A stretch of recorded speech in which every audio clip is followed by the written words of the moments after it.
Bismillahirrahmanirrahim. Assalamualaikum warahmatullahi wabarakatuh. Perkenalkan, nama saya Abdul Majid, MPD. Saya adalah calon guru penggerak Angkatan 7 dari SMPN 1 Selong, Kabupaten Lombok Timur. Pada kesempatan ini izinkan saya akan menyampaikan kesimpulan dan refleksi tentang materi modul 1.1 terhadap pemikiran-pemikiran Ki Hajar Dewantara. Ki Hajar Dewantara adalah pelopor pendidikan di Indonesia. Beliau bangsawan Jawa dengan nama Raden Mas Suwardi Surjaningrat.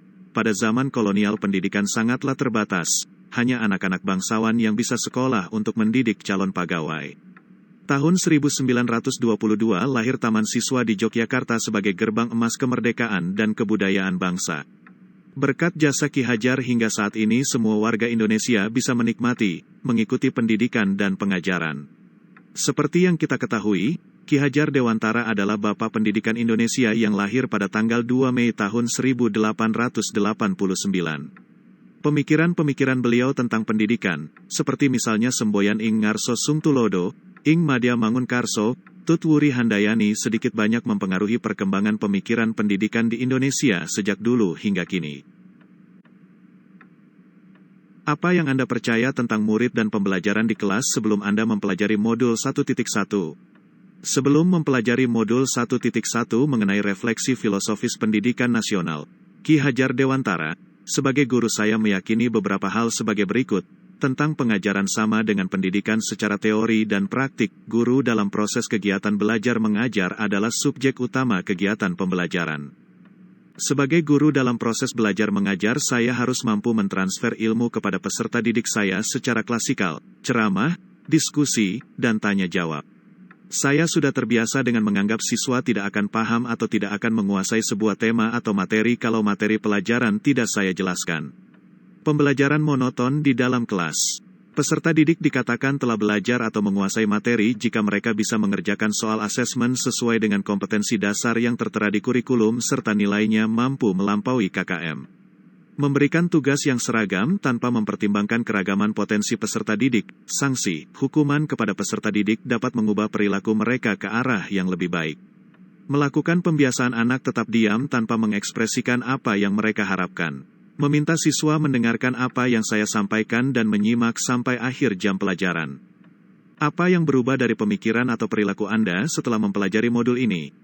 Setelah mempelajari modul ini banyak hal yang saya pelajari tentang refleksi filosofis pendidikan nasional. Konsep-konsep pendidikan Ki Hajar Dewantara memberi pengaruh yang cukup signifikan terhadap pemikiran saya tentang pendidikan. Pengajaran ternyata tidak sama dengan pendidikan. Pengajaran itu merupakan salah satu bagian dari pendidikan. Maksudnya, pengajaran adalah pendidikan dengan cara memberi ilmu atau berfaedah untuk hidup anak-anak, baik lahir maupun batin. Pendidikan diartikan sebagai tuntunan dalam hidup tumbuhnya anak-anak, maksudnya pendidikan menuntun segala kodrat yang ada pada anak-anak, agar mereka dapat mencapai keselamatan dan kebahagiaan yang setinggi-tingginya baik sebagai manusia maupun sebagai anggota masyarakat. Hidup tumbuhnya anak terletak di luar kecakapan atau kehendak kita sebagai kaum pendidik.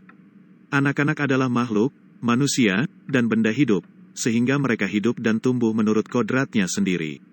Kita kaum pendidik hanya dapat menuntun tumbuh atau hidupnya kekuatan-kekuatan kodrat itu, agar dapat memperbaiki lakunya, bukan dasarnya, hidup dan tumbuhnya itu.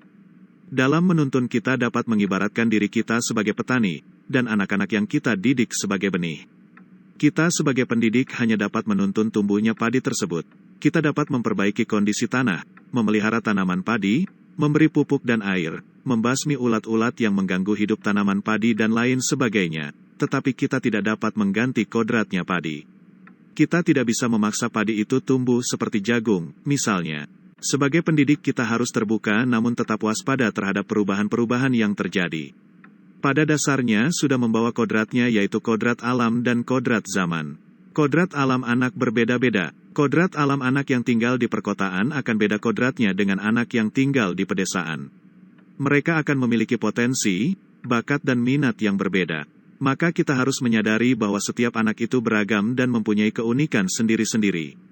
Sedangkan kodrat zaman berhubungan dengan zaman yang dialami oleh peserta didik pada saat pengajaran atau pendidikan berlangsung.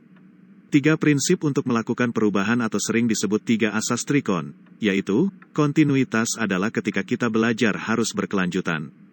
Kita tidak boleh melupakan budaya dan sejarah dalam melakukan perubahan.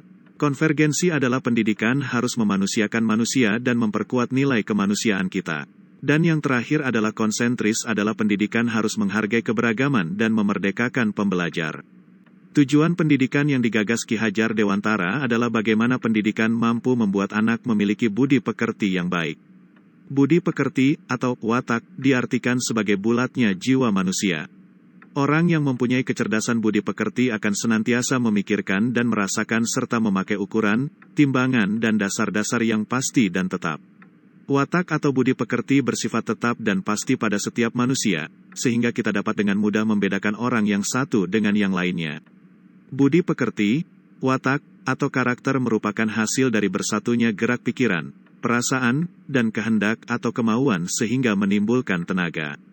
Ada 6 pokok pemikiran filosofis tentang pendidikan, yaitu, pertama, pendidikan sebagai tuntunan.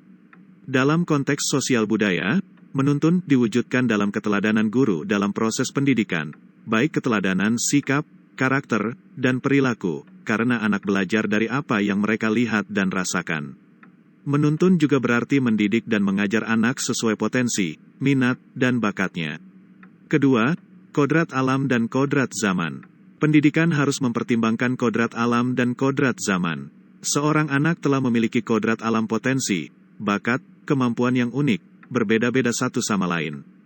Kodrat zaman, bagaimana seorang guru mampu membimbing anak agar siap hidup mandiri dalam zaman yang terus berubah. Ketiga, petani. Guru ibarat petani, yang menyiapkan lahan, memupuk, mengairi, dan membersihkan hama agar bibit tumbuh subur, berbunga, kemudian berbuah.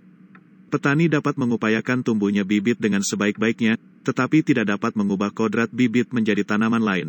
Guru dapat mengupayakan bertumbuhnya potensi anak dengan sebaik-baiknya, tetapi tidak dapat mengubah kodrat anak. Keempat, prinsip bukan tabula rasa. Anak lahir bukan kertas kosong yang bisa diisi oleh orang dewasa sesuai kehendaknya. Anak sudah membawa garis-garis dan coretannya masing-masing. Guru menuntun anak agar menampakkan potensinya menjadi nyata, sekaligus meminimalisasi sifat atau tabiat buruknya. Kelima, budi pekerti. Pendidikan itu adalah benih-benih kebudayaan yang dapat mengantarkan murid pada budi pekerti olah cipta, olah rasa, olah karsa dan olahraga yang luhur. Dalam budaya Bali, dikenal adanya Trihita Karana, yaitu hubungan yang harmonis antara manusia dengan Tuhan, hubungan yang harmonis antar sesama manusia, dan hubungan yang harmonis antara manusia dengan alam. Keenam, berhamba pada anak. Ini berarti pendidikan yang mengutamakan anak, berpusat pada anak, dan memuliakan anak. Pendidikan dilakukan untuk satu-satunya tujuan, yaitu membuat anak menjadi selamat dan bahagia. Apa yang dapat segera Anda terapkan lebih baik agar kelas Anda mencerminkan pemikiran KHD? Hal-hal yang coba saya terapkan agar kelas saya mencerminkan pemikiran Ki Hajar Dewantara adalah sebagai berikut. Pertama, saya harus mengubah pola pikir saya yang tadinya berpikir bahwa anak itu adalah orang yang kosong yang harus diisi dengan segala macam pengetahuan. Saya harus meyakinkan diri saya bahwa setiap anak lahir sudah lengkap dengan potensinya masing-masing, meskipun masih terlihat tidak begitu jelas.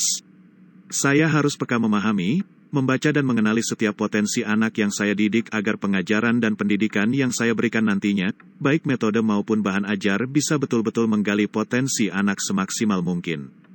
Kedua, saya mencoba menciptakan suasana kelas yang menyenangkan. Hal ini sejalan dengan kodrat anak yang senang bermain. Kita bisa mengkolaborasikan asiknya permainan ke dalam kegiatan pembelajaran. Misalnya dengan melakukan permainan tebak kata ketika pembelajaran berlangsung. Ketiga, saya harus mengupayakan pembelajaran yang berpusat pada anak. Memberikan ruang, kesempatan, dan fasilitas seluas-luasnya agar anak mampu berpartisipasi aktif dalam kegiatan pembelajaran. Saya sebagai pendidik, menempatkan diri saya sebagai fasilitator yang menuntun anak agar ia mampu mencapai tujuan pembelajaran yang diharapkan. Di akhir pembelajaran penting bagi saya untuk memberikan penguatan terhadap materi-materi konseptual agar anak tidak mengalami miskonsepsi. Selain itu, melalui pembelajaran yang berpusat pada anak saya berharap bisa mengasah keterampilan abad 21 mereka. Keempat, sebagai wujud dari tujuan pendidikan yang utama yaitu lahirnya anak yang tidak hanya kompeten dari segi akademis, tapi juga berbudi pekerti yang baik. Saya sebagai guru selain memberikan wejangan, harus bisa juga memberikan teladan yang baik. Jadi anak tidak hanya melakukan apa yang saya katakan, tapi harapannya anak mampu meneladani perilaku-perilaku baik yang saya contohkan. Selain sebagai upaya memotivasi anak agar berbudi pekerti baik, ini juga bisa jadi tantangan untuk saya bagaimana caranya agar saya bisa konsisten memberikan keteladanan yang baik. Guru sebagai sosok yang digugu dan ditiru. Melakukan perubahan itu harus dilaksanakan ketika kesempatan dan kemauan itu ada kapanpun dan dimanapun. Kalau bukan sekarang kapan lagi dan kalau bukan kita siapa lagi yang akan merubah pendidikan Indonesia?